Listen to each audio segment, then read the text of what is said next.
Cops burn black man's documents, not knowing he's just been elected the new mayor.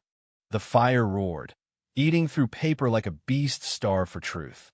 Marcus Tate stood frozen, watching his life's proof, his birth certificate, his diploma, his voter ID curl into ash in a rusted trash can. He'd come to this small Georgia town expecting a fight, but not like this.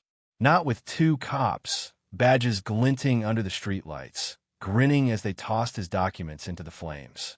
The crowd gathered, a mix of curious and hostile faces, their whispers sharp as knives.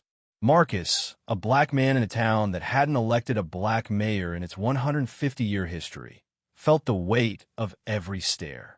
Yesterday, the ballots had been counted.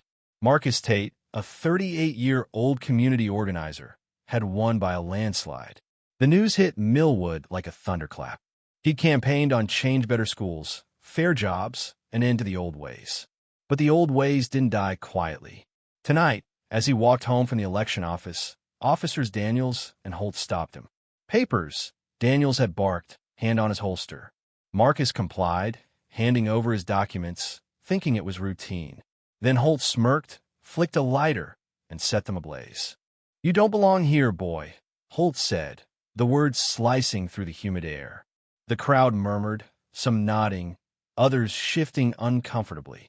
Marcus's heart pounded, but he stood taller. "Those papers," he said, voice steady. "Prove I'm your mayor." Daniels laughed, a cruel bark. "Mayor? You? We don't answer to you."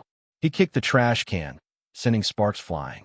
The crowd tightened, their tension a living thing, ready to snap.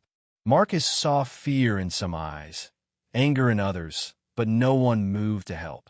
He was alone, yet he wasn't. The truth was his shield. He'd grown up in Millwood, one of the few black kids in a school where Confederate flags still hung in pickup trucks. He'd left for college, earned a law degree, and returned to fight for his people. The campaign had been brutal slurs spray-painted on his signs, threats whispered in the night. But he'd won. The people had spoken. And now, these officers thought they could burn that victory away. "You can't erase me," Marcus said, stepping closer to the fire. His voice rose, carrying over the crackle of flames. "You burn my papers, but you can't burn the vote. You can't burn the will of this town." Holt's face twisted. "This town don't want you." He reached for another document, a singed election certificate Marcus had clutched. But before he could toss it, a woman in the crowd, Mrs. Carter, a white librarian who'd known Marcus since he was a boy, stepped forward. "Stop this," she shouted. "He's our mayor, fair and square." Her voice broke the spell. A murmur rippled through the crowd. A young black teenager, Jamal, pushed forward. "You can't do this. We voted for him." Others joined, their voices rising, a chorus of defiance. The officers hesitated, their confidence cracking. Daniels' hand twitched toward his gun, but the crowd's growing anger held him back. Marcus saw his moment. He pulled the election certificate from his jacket, holding it high. The paper was scorched but legible, the seal of Millwood gleaming in the firelight. "This," he said, "is what you fear. Not me. Truth." The crowd erupted, some cheering, others yelling at the officers. Holt's lighter fell to the ground, forgotten. Daniel stepped back, his bravado gone. Marcus turned to the crowd, his voice now a beacon. This town chose change. Not hate, not fear. We're better than this. Mrs. Carter grabbed a wooden plank from a nearby bench, scrawling with a marker, "Mayor's Truth ignites town." She held it high, and the crowd roared louder. The officers, outnumbered, slipped away into the night, their power diminished. As the fire died, Marcus stood among his people, black, white, young, old. He wasn't just their mayor.